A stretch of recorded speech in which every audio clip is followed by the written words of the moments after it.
Good morning. Ngasi card message ngasi card message se ko ye rashi ki matung ina ko ka try thoi khatam ko chage try thoi chidagi shai shai rashi ma pado khala khala ka amai tor ge yeng minara se ko ato ahan base da lay re ko ani chu base da lay re ahum mari manga taruk taret nipan mapan tara taramathoi taranithoi Quite humble, quite humble. Se koi me rashi ko me rashi gi yenga se kai no have to ko me rashi gi first se lei se ko haidi sida nangi tawbom thokpodo dum taw se lei na ko haidi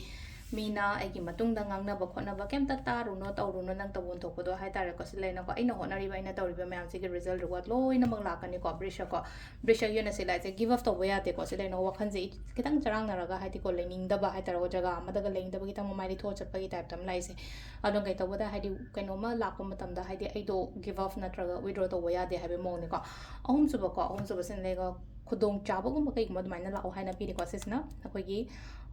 kaino mithun rashi ko karkat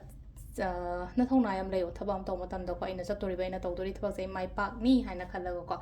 sida aina chatke tawge haina khali ba khara lairi ko tawbiyo si se koi gi singa rashi ge na ko kaina gi oina sila pase khana ba chaina ba khona ba yari ngai avoid ignore gum ba tawbiyo ko aduga next na koi gi kaino kari tula rashi ki se haidi chatke tawge haina di khalle ado ai comfort zone ama dum lebu ai gi tawri ba khara sidagi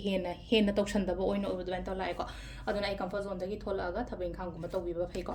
pesang sai kai tang tensions gum ba laibe ko bridge rashi gi oina dhanu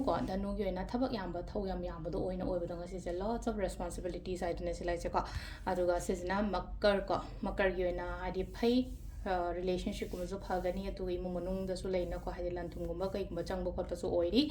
aduga sesena koi gi ko kumbarashi yoina hadi chatke tawge haina khale poto hadi fazana positively chatpi ko phagani ko last ki minna ge na hadi pesang sai kudong jaba gumba kai gumba ina la esen laina ko hadi podion ba mi gan harase profit gumba kai gumba yam lak poina obodo adu se leire ko ge rashi gi